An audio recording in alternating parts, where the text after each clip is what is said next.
This girl decides to break up with her boyfriend. The brother of the girlfriend comes in from the adjoining bedroom and tries to convince the boyfriend that the relationship is over. Shortly after, the boyfriend goes into the brother's room. He shoots the brother, then goes downstairs and kills his girlfriend, and then ultimately turns the gun on himself and kills himself. This episode involves what I refer to as a domestic active shooter. It entails a lot of graphic and violent details that were as a result of a bad breakup. But more than that, it entails the shooter recording the entire incident. And to watch this unfold by way of this recording and then to actually enter the location is one of the more horrific experiences that I've had as a homicide investigator.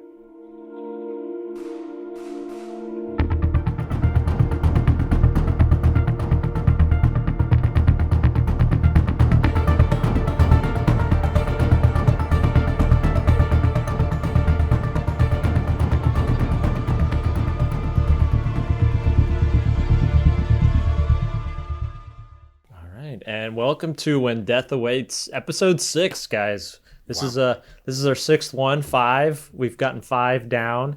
I think we've been pretty pleased with the progress. We got another juicy case today. It's kind of a lover's quarrel, a family quarrel, a little bit of everything. Uncle Rich, why don't you take us straight into it? All right. It's interesting about this case because, like you mentioned, there's so many elements to this case. I characterize it as an active shooter case. I know everybody knew everybody, but it's not uncommon, unfortunately, when you have multiple victims to see a situation wherein they don't necessarily, the news media doesn't necessarily characterize it as an active shooter. I personally believe there are some elements of an active shooter here because, first and foremost, as a prelude to this thing, when something of this magnitude happens and everybody's sort of not aware of the prospect of it happening, that to me characterizes it as an active shooter. But let me get into it in terms of what we have and what I found interesting about this case and why I think we should profile it. And to a large extent, this is a case that needs to be in some way brought to light, because I don't want this case to go in any way unnoticed. It's a case out of Bellflower, California, which is just south of Los Angeles. It's off for those familiar with the freeways of Los Angeles. It's right off the 91 freeway, that lovely city of Bellflower. It's predominantly apartment complexes and condos and the like. And in this particular case, I responded to a incident by way of my office. It was 2:00 in the afternoon, which I find interesting. The majority of my cases that I respond to generally are 1, 2 in the morning. But when I have a case at 2:00 in the afternoon, I generally going to think that it's of a different nature. There's something else to this case. It's not your typical guy hanging out in the street corner, asking for trouble, or somebody driving down the street and so forth and so on. So I get over to this condominium complex in Bellflower, and I'm directed to the last condo nestled in the corner of this particular complex. The doors open, there's police cars in front, and I get briefed on what happened. And basically the deputy who's there, he's telling me that there is several victims inside. There is a surviving victim. And at this point, that's pretty much all he could tell me. I have to go in there, and now I see this. I don't know how to describe it in terms of just this mountain of flesh that's on every part of the apartment. And these are deceased individuals, and I have to make an assessment of what transpired. So I get in there. I say we because my partner basically had me handle this incident. I get in there and I first see a African American male in the ground and also an Asian female on the ground. I go upstairs and I see two people that are in fact deceased, both apparently victims of gunshot wounds. And to think about that in the context of, wow, how and what happened, that to me is the most overwhelming aspect to this, because you have to ask yourself, what happened? We could draw conclusions based on everything we have, but we also have to look at it, in particular from the standpoint of investigative standpoint, we have to look at this in the context of, okay, yeah, we have certain facts, but I can never draw conclusions until I have all of the facts laid out. And that's one of the things that truly does sort of distinguish a homicide investigator from anybody else, because you cannot just look at this thing face value. And you said you want all the facts to make a case, and it seems very, very logical, maybe standard for folks. But I think what you had mentioned was that, when you arrived on the scene, there was a ton of commotion, right? You said middle of the day, there were a lot of other cops at the scene already, and that makes you a little uncomfortable, right? It's like Chris and I watch a lot of crime movies. We've all seen crime movies. You see everything gets immediately taped off. There's restrictions on access and who can get into the scene, and that's purposefully done to preserve the crime scene for the investigation. You had a somewhat disconcerting experience arriving on this crime scene. Can you talk a little bit about that? Sure, and I think it is. I think you put it quite succinctly. And it was, in fact, very disconcerting, because I learned that every one of the station personnel had decided that they wanted to stomp through the crime scene to see, in fact, what I would basically say is probably one of the more horrific homicide scenes that I had ever investigated. More than that is the fact that I learned that in excess of about 25 police officers, knowing full well that they in fact had walked through that scene and conceivably could have destroyed that scene. And that, if nothing else, is one of the big issues that I have with regards to these incidences, because a lot of police officers could care less about an investigation. It's bad enough we have fire that stomps through there because they're trying to rescue people. If there's some level or semblance of somebody surviving, they're going to make an effort, and they're going to in some way contaminate a crime scene. But when police officers, knowing full well that they should not go in there without first recording their name, that becomes problematic, both by way of the investigation and by way of explaining this to a district attorney and ultimately to a court of law, should this case end up in a trial case. And there have been a number of incidents where people did not record their names. And so as an investigator, you have to take control of the scene. Right. So, and in the court of law, there are certain evidence rules that you can't tamper with evidence, which could, affect, like you said, the outcome of the prosecution or even the defense. So keeping like those, I forget what the exact legal term was, but keeping it pristine to establish the rules of evidence is paramount in these situations. So I could imagine your frustration. And you said, I think this was 1991, right? Actually, not 2001. Oh, 2001. Yeah. So my timeline on cell phone cams is not, but presumably maybe there are cops taking photos and whatnot. And that's, I mentioned to you in episode 1 how I have trained police officers over the years from 2008 on about the issue associated with taking photos. And if you're going to take a photo, we want to know about it, because that could conceivably have issues with regards to discovery. Of course, discovery is evidence that you provide to the defense and to the DA. They want to know everything. Transparency is paramount. The issue becomes, though, if they take photos and they do not show those photos, then suddenly, if they are revealed later on, that could basically derail a case and ultimately even create a mistrial. Now, I'll go back, and it's fascinating because enter when Kobe Bryant unfortunately passed away in that helicopter crash with his daughter and a number of friends.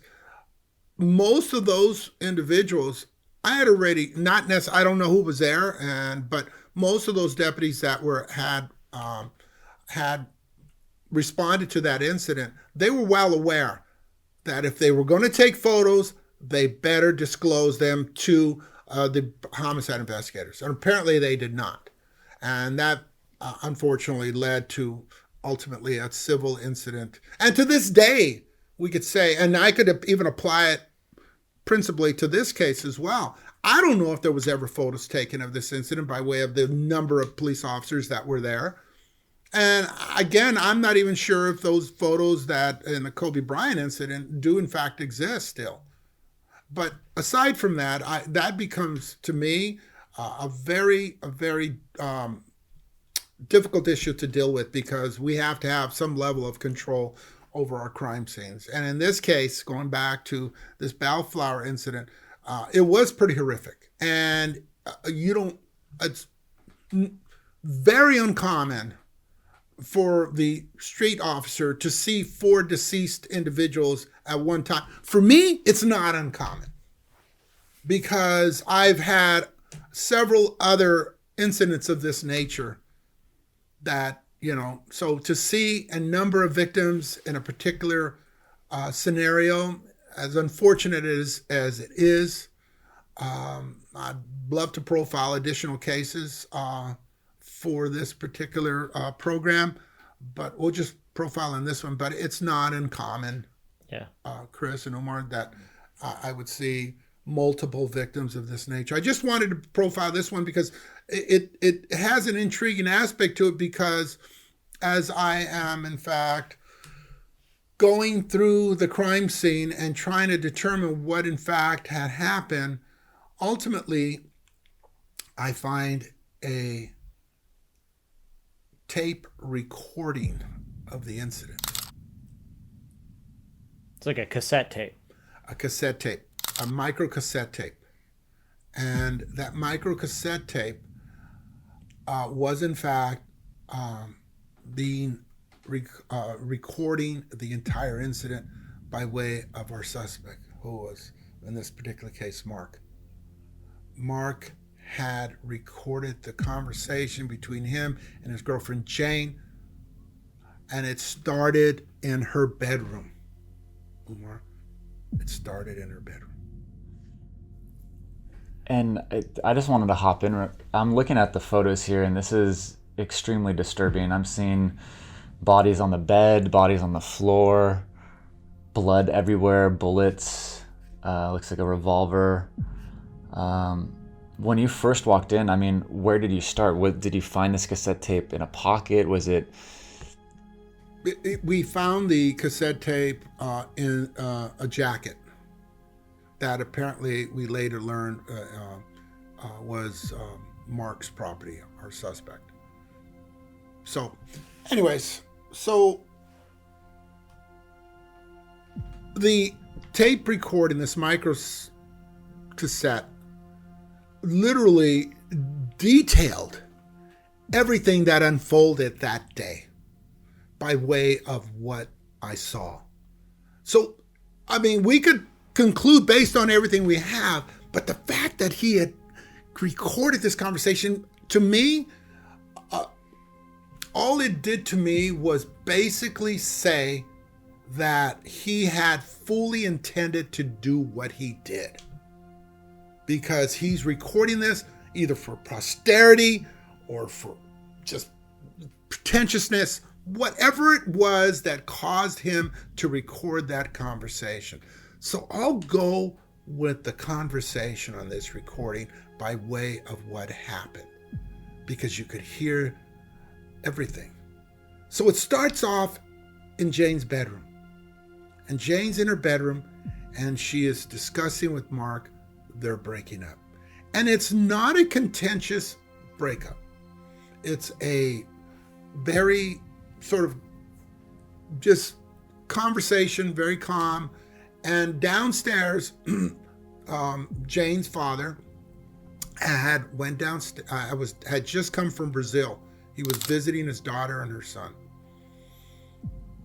I'm sorry, his daughter and his son, and they both lived at this condominium complex. So while he's cooking, and by the way, as I walked in, I noticed that there was a number of dishes, and I'd never seen this type of food before, so it was kind of intriguing to see this kind of food. But so as I listen to this and I see and hear what had transpired, and one of the things that this conversation between Jane and Mark, and at this point, this went on to the extent that during the course of this particular experience, I also noticed a number of letters that Mark had written to Jane concerning not wanting to break up and how much he loved her, and expressing his deep devotion to her. So this conversation went on for about 15 minutes, and basically Jane says, I'm done. She walks downstairs because she has her visiting father there. And within a few minutes, Jane's brother comes walking into the bedroom. And now he's talking to him in a very fatherly type of manner. He's saying, hey, listen, Mark, I understand, my sister and you are breaking up. I understand you're having financial difficulties. I'll help you out. I'll help you buy a car so you get a job. I'll help you do all of these things. So it was a very fatherly type of conversation, which I found very troubling, because here is a man who's trying to help Mark out, and he's young himself. And yet, it fell on deaf ears. Because then the brother leaves the room, and as he leaves the room, you could hear suddenly screams. This is the most interesting aspect to this. I think that Jane's brother may have thought there was some level of concern, because he also had a gun out, because he had a gun safe, and he had a gun out. And again, I cannot conclude anything other than to say maybe he was concerned for his safety. Nonetheless, shortly after he leaves the room, Mark goes in the room and starts to fire. And you hear this screaming of this female. It turns out that Jane's brother had a female acquaintance in the room. And at this point, he fires at both of them. She screams, and then you suddenly hear nothing. And then he goes down I think it's 12 or 13 steps. And at this point, while that's going on, you hear Jane tell her father, run, run. And then you suddenly hear, what happened to my brother? As Jane demands to know from Mark, what happened to my brother? And his response, clearly on the tape recording, was, I killed him.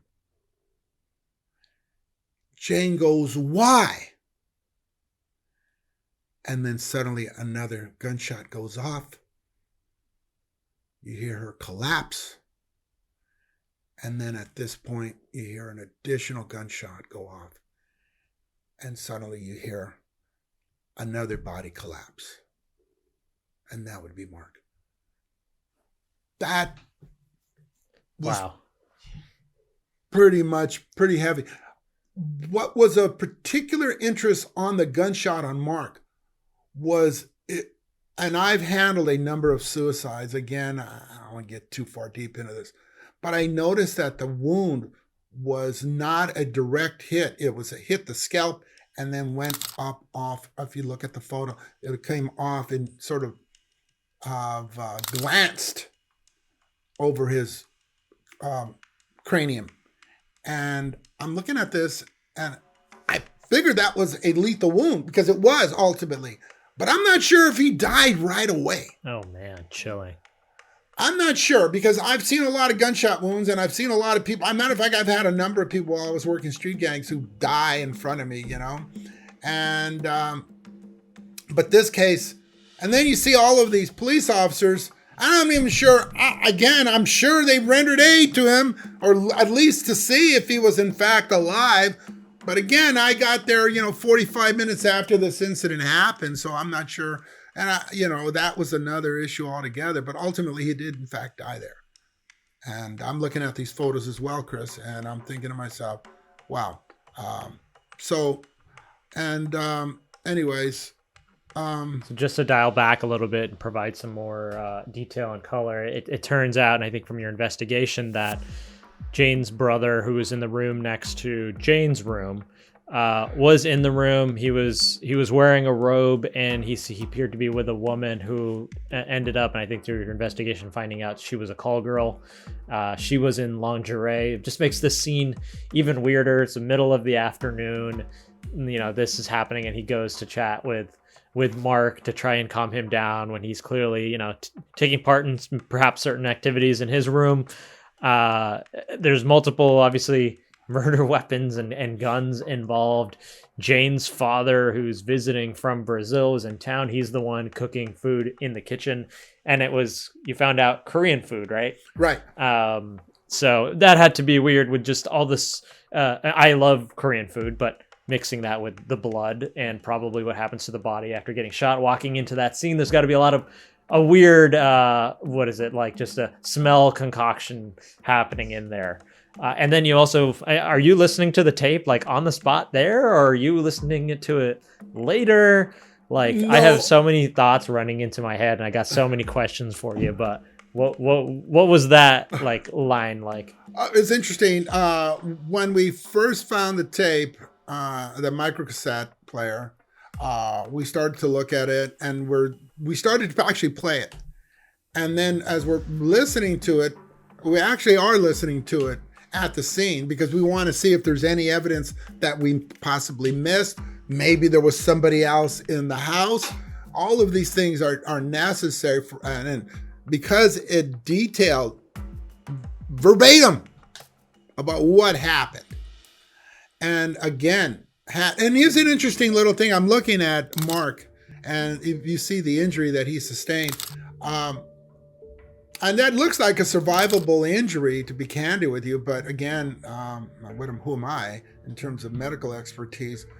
But what I found interesting was as we listened to the tape, and then it started to basically provide the story in terms of how and why people were where they were at. That to me speaks volumes because it not only that it detailed what had happened, but it also to me, in terms of my perception of Mark, was that, hey, you know what? He in fact knew what he was doing prior to going into that house. He knew that if she was going to break up with him, which she had already made up her mind, that was apparently there must have been discussions beforehand. I mean, there were letters, right? Right, yeah. Right. So it was an effort on his part to plead with her to continue the relationship. And in essence, he was going over there, I guess, as a last-ditch effort. And that's why I think he recorded this. So in essence, he was in fact intending to do this. And again, I go back to that issue of control. If I can't have it, nobody else will. And that, to me, is a common denominator amongst a lot of these folks that do these kind of situations. But that aside, had he survived, and I've had a couple of incidences where people, in fact, these are my investigations. I cannot speak for anybody else's. But in fact, if he had survived, conceivably, this would have been a multiple murder case, probably a death penalty case. And so, but the fact is that he in fact took himself out. And so anyways. Yeah. And then I guess the other piece here too is, I can't even imagine what the father was going through, but I'm assuming he corroborated everything that was on that tape. And it must have been a pretty cut and dry case. But can you speak a little bit to the experience of the father and what he pretty much witnessed? Yeah, it's interesting you would say that because first and foremost, and I hate to say this, as much as devastating as it was to the father to lose his son and his daughter on the same incident while he's visiting in a happy type of experience, cannot exclude him as a potential suspect. So to that extent, I have to first look at this and examine him in the context of, hey, I'm afraid we're going to have to test your hands for GSR, meaning which is called, the acronym, of course, means gunshot residue test. So if in fact he didn't shoot a gun, we want to make sure that he is in fact eliminated. Ultimately, that, by the way, those tests take pretty much a long time to get back the results. Nonetheless, he came back clean on that end. With regards to his emotional state, he was pretty much shocked. I mean, you can literally understand to lose both of your children at the same time, and while law enforcement is in fact examining you for potential suspect as a potential suspect. So I find it interesting, and I felt bad for him, but unfortunately, in my line of work, we have suspicion of everybody. Nobody is above suspicion. So I had to look at it from that context as well. So yeah, we ultimately let him go, but not without some level of scrutiny and examination, because we have to cover all of our bases. So I know towards the end of every episode, we kind of go into the trial or what happened at trial. I mean, was there even a trial here? I mean, was any charges? I mean, it's like a murder suicide. It sounds like you've let the father go. Was this pretty, like, how do cases like this just kind of close with the sheriff's department? It's interesting. When you go to, I like to discuss two issues on that. And first and foremost, when we go to the coroner's office, and I attended the autopsies of all four of these victims, I just say this, and I hope I'm not disparaging the coroner's office too badly, but when I walk into a coroner's office, the first thing the pathologist, that being the doctor that's conducting the autopsies, when I give them the history of this incident and basically tell them and detail them what had occurred, and they realize that there's not going to be any court proceedings, these autopsies maybe last 5 minutes. Had there been a court proceeding, then they would go ahead and do a complete examination. But when there's no suspect, I'm watching them put the victims on the gurney and then taking them off the gurney. I never seen 4 autopsies done so quickly in my entire career. I'd love to bring someone in from the coroner's office to kind of get that perspective and on this line. I don't want to joke around too much, but like this kind of reminds me of Anchorman, when you've got at the end of Anchorman the various news organizations who are fighting each other, and I'm sure there's some internal rivalries, and you have thoughts on how they do their job and you have thoughts on you do your job.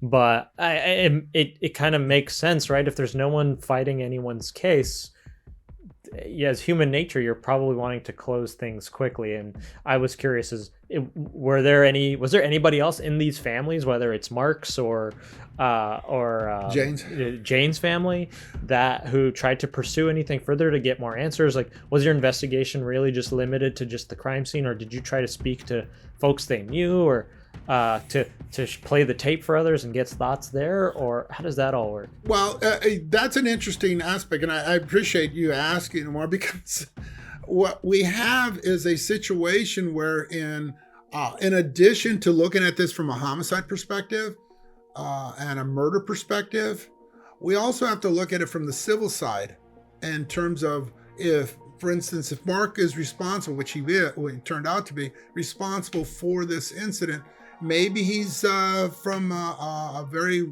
well-to-do family, and as such, the family could conceivably sue Mark's family by way of the dad for potentially, some type of liability on his part. So we have to look at so it's not just about the criminal element. We also look at the civil side as well. And that's a very important aspect to these investigations. So when I see a group of people coming in and just completely destroying what I consider a crime scene, regardless of the circumstances and regardless of the outcome, I also have to look at it from the civil side. And I could cite a number of civil cases that I've been associated with by way of incompetence on the part of law enforcement. And then that's probably what happened with the Kobe Bryant case as well, right? It wasn't a criminal case that went against the law enforcement there. It was a civil case. The emotional damages that the Kobe Bryant estate and family probably alleged.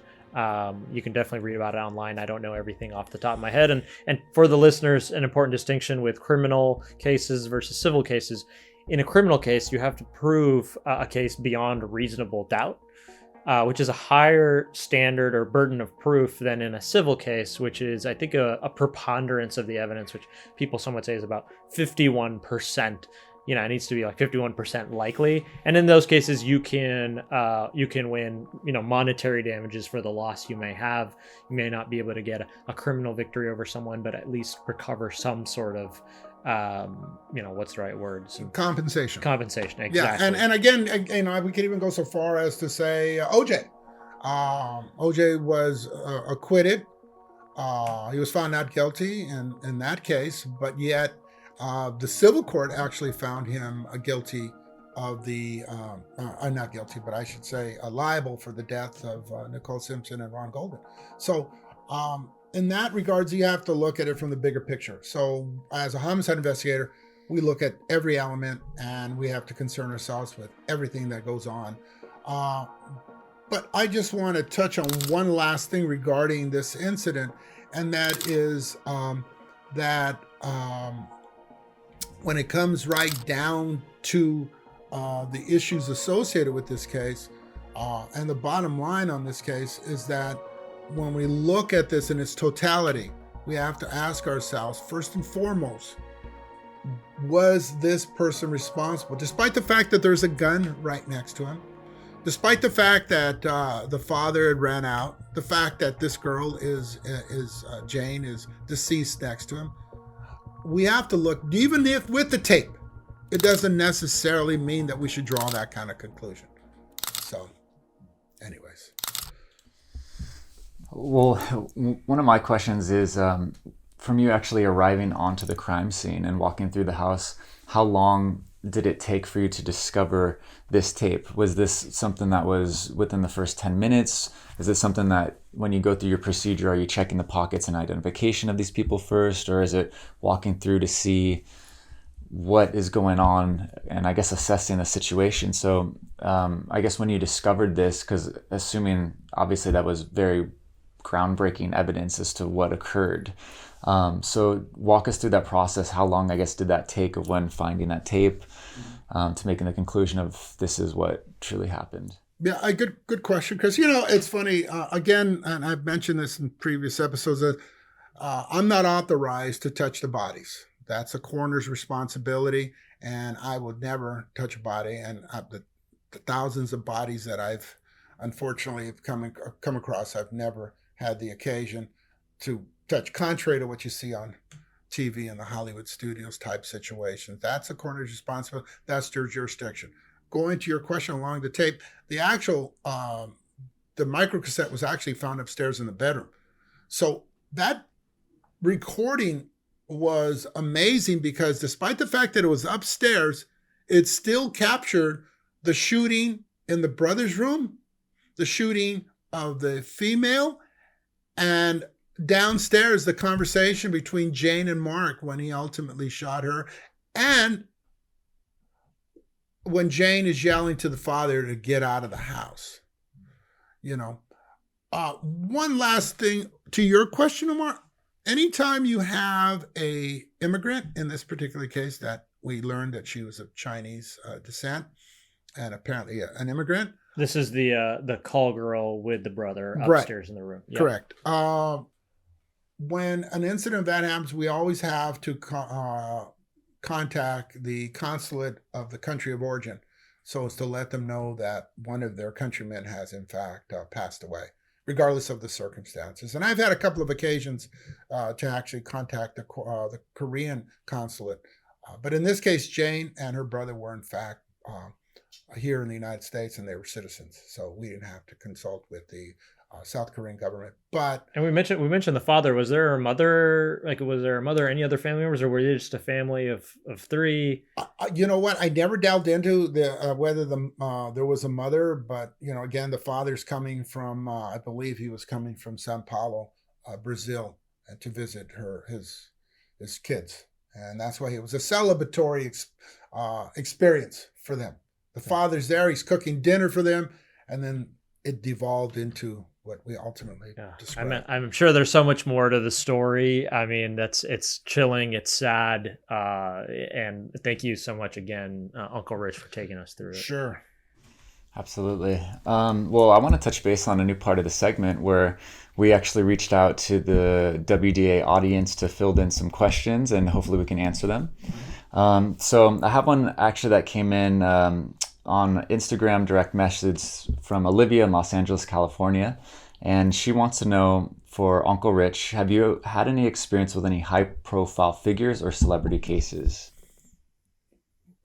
I much prefer not to share those, primarily because... Give the people what they want. I look at this from the standpoint of celebrity cases. I mean, a lot of celebrity cases come to our office, but the bottom line is that it just for the purposes of privacy and for the purposes of trying to keep myself out of the fray of potential problems with these fine folks, I much prefer not to discuss them. And I'm sure your questioner, this person who's asking that question, if she ever aspires to be a homicide investigator, I'm sure she would take that same position. Absolutely. Well, thank you, Olivia, for reaching out and sharing us your question. I have another one coming in from Annabelle in Seattle, Washington. This one came in through email, so thank you, Annabelle. Have you ever encountered a setup or conspiracy? Yeah, as a matter of fact, I have. Now, if it ultimately ended up in a murder case, we could talk about a case I had. Took me 14 years. Oh my God. To actually ultimately convict the wife, the boyfriend, and 2 co-conspirators. And yeah, it was a situation where the father this was his second marriage, and he had $100,000. It was a Compton case. He had a $100,000 insurance policy, and at 9:30 at night, he's going to work. He's working for Lockheed Martin. He goes outside, and some unknown assailant had shot him. And ultimately, I learned that the wife and the boyfriend were actually setting up shop, as in living together, while she's still living with her husband. And I actually found a document with the renter's agreement with both of their names, the boyfriend and the wife. Oh my God. I'm like, this is not good. And on top of that, the wife refused to accept responsibility, and yet she still wanted that $100,000 insurance, which, by the way, she got. And then ultimately, 14 years later, we were able to convict all 4 of them that were involved in that incident. Wow. But yeah, that to me, those are rare, but they do happen. So in terms of the intrigue and the complexity of those cases, because you have to understand when you're looking at these cases, and fortunately for us, one of the suspects who alleged to have been asleep in the backseat of the car said, I didn't see anything, but I was there, but I was asleep. So we have that, and is it just along those lines? It turns out that the actual suspect, he was one of the gangsters out of Compton. He was told that was a DA that he was about to kill. And so think about that. And all this guy was is just, some working Joe who, Yeah. was a janitor at Lockheed Martin. Wow. And so that would be, to me, one of the more intriguing conspiracy cases. Conspiracy. Thank you, Annabelle, for your questions. We have a few more, but let's maybe do 2 more, just in interest of time. I got one too. I want to ask Uncle Rich, but you go ahead. No, you go. Me? Yeah, you All right, go. well, Uncle Rich, I'm a big sports fan, so I am going to ask you a question that a lot of athletes get asked. But when you're going to work or arriving on a crime scene, do you have any interesting quirks or superstitions on things you have to do that would be interesting? Or do you have something that's quirky, like a certain meal you have to have after or something like that? Is there anything fun you could share with us? Yeah. I generally, I know a lot of guys that I worked with would have a case of beer waiting on ice after the crime scene.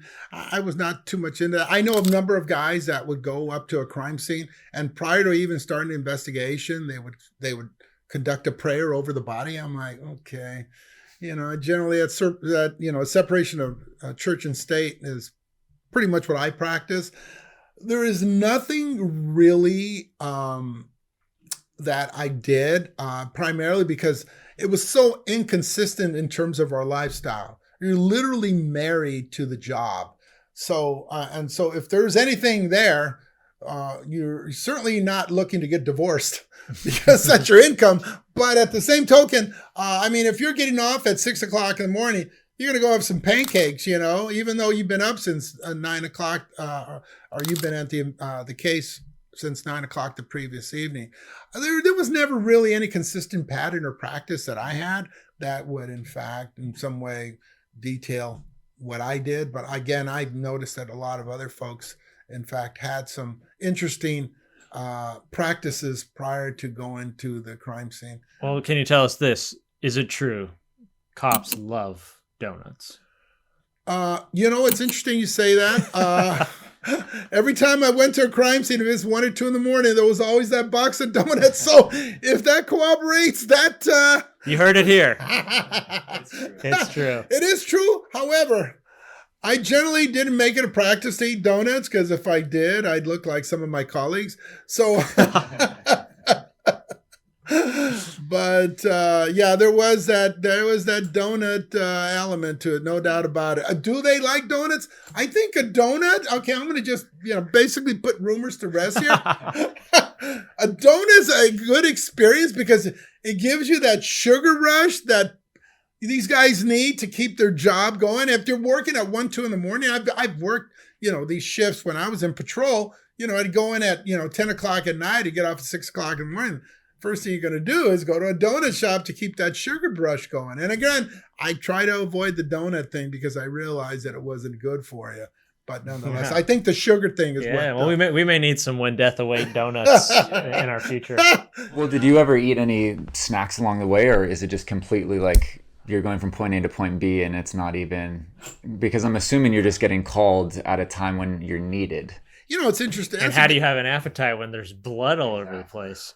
Oh, jeez. I've been in autopsies where guys are eating sandwiches in the autopsy room. Oh my God. I can just see a drip of mayo falling in the wrong place. Oh no. I was like, those guys at the coroner's office got a completely different mentality as far as I'm concerned. But hey, I won't go into it. All right. I don't want to disparage those folks too much over there. Not that I haven't already. Anchorman fight. Well, I think this is related to Lucas's question from New York that came in through Instagram. Hi, Lucas, and thank you. This one is somewhat related. So how do you maintain your mental and emotional well-being when dealing with the dark and disturbing nature of your work? Did you have any practices, or again, kind of in relation to this topic, or how did you cleanse from things, or did you just kind of bury it and keep going on through life? Or I like that question, Lucas. I would just say this, that, we are not in a profession that, in fact, is going to embrace meditation or any other type of psychological analysis. If you can't handle the job, get out of the job. And especially in the world of homicide. If I were to go into my office and say, oh, guys, let's all meditate after we just saw what we saw, I'd be laughed right out of the room, So my point being is that you internalize a lot. And if in fact you decide to go to a psychologist or a psychiatrist, and you start to reveal your inner self, they're probably going to recommend that you go home and you don't work this profession anymore. I mean, that's the reality of things. And that's the unfortunate part about the profession itself. And we're talking about homicides. And homicides, you got to remember, a lot of patrol folks that are out there don't see as much blood, guts, and gores as a homicide investigator. And I would just say this, specifically LA County Sheriff's homicide investigators, because we handle cases from baby deaths all the way to police officer deaths.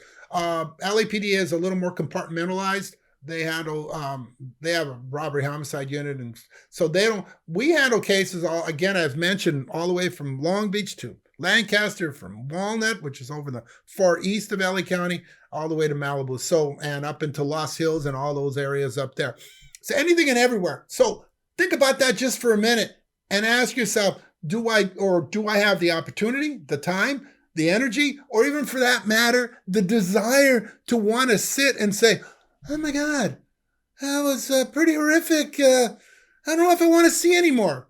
No, because guess what? 5 hours later, they're calling you back and you got to do it again. And if you stop and pause and realize the dysfunctionality that it creates internally in you, you would never do this job. And you would never understand that, and I'm going off on a tangent here, but keep in mind that you live with this case, especially if you solve it. You live with this case from the inception of when you actually see the blood, guts, and gore to actually recounting it in front of a jury. In your attempt to put this person away.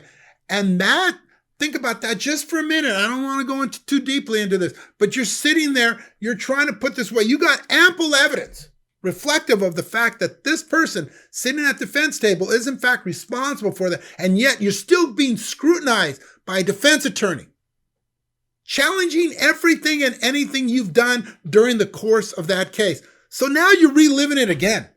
And that in and of itself has a whole heck of a lot of impact on you psychologically, mentally, because you ask yourself, do I want to do this job? And I could go into another issue regarding that. But really, really appreciate your perspective on that, especially in, where we are.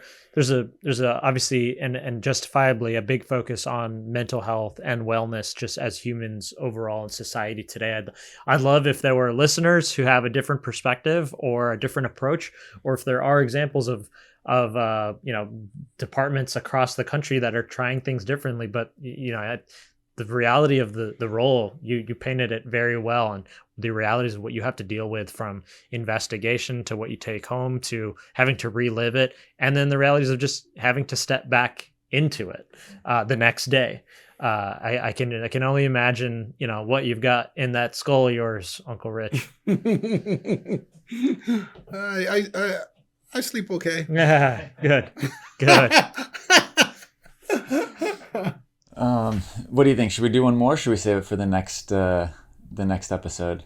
I'm up for any fun, quick ones that we can maybe give us a little sense of Uncle Rich's personality aside from his day to day. Let's see. Let's look through here, and also to everyone out there, we read the comments. So whether it comes in through Instagram, Twitter, YouTube, email, we encourage your curiosities and anything that you have for Uncle Rich or us here. I got a fun one, if not. Yeah. And once upon a time, I was a journalist, and we could talk about that later. So I've got a million questions in my head. But Uncle Rich, if there was someone to play you in a movie about your life, who would play your character? Any actor? That is too funny. Chris, I'm going to have you answer that for Uncle Rich too. Well, it's funny because Mexican television did a profile on my case. And they had this huge man with a mustache, and the guy must have been at least 300 pounds. And that was me? I'm like, oh no, that's it. I am done. I don't even know sure what the guy's name was, but they did a Mexican version of that nonetheless. If I was I never have been asked that question, Omar, nor do I. I got someone. All right. Dwayne The Rock Johnson. Oh yeah! Oh my God, Hobbs, Detective Hobbs. I would go Andy Garcia. You know, he's got the authority. I could see him like come in with that sort of flair, and he's got a Hispanic last name as well, so we're keeping it. Andy Garcia. Yeah, I appreciate those are very handsome men. Yeah. But I was thinking more like We just say it how we see it. Yeah, I was thinking more like along the lines of a Gene Wilder or something. That'd be amazing. I'd watch that for sure. Amazing. Well, it looks like we have some interesting and new kind of formats that we're going to be bringing on to the next episode. Right. I don't know if we want to talk a little bit about that for episode 7. Yeah, I did mention that to Umar that we would, talk about, the next episode and how we're going to bring in a guest and who is amazingly talented in terms of what she did. And we're going to profile a case that has never been, in her experience and in my experience with all of the investigations that I've conducted, where we actually filmed a young lady demonstrating her killing her baby by way of shaking baby syndrome. Oh my God! Well, big disclaimer for the parents out there, folks who may not have the stomach for that for the next episode, but that sounds unreal. And we actually videotaped her demonstrating this to us. Well, we have the tape for the episode. So. Absolutely, 100%. All right. That, if nothing else, and she, when she shows up, and she is very high profile, by the way, in terms of what she's done over the years. She just recently completed another case, but that's another story. I'll let her tell you guys, and I appreciate you guys. Thank you doing this for us, and by the way, along the lines of the psychological aspects, can I just say this? I think this to me, and I appreciate you guys doing this, Diego, Chris, Umar, is it's very cathartic for me to do these type of experiences because I want to share it with people, but I also want to reveal what exactly is it that I went through during this time, and I'm hoping I'm not being too pretentious when I say that. Well, I think there are listeners out there that appreciate you, and you have some big shoes that you've obviously have walked into and just experiencing this. So we appreciate all your listeners out there, and for tuning in with us and journeying along in this world of true crime. I appreciate it, Chris. Of course.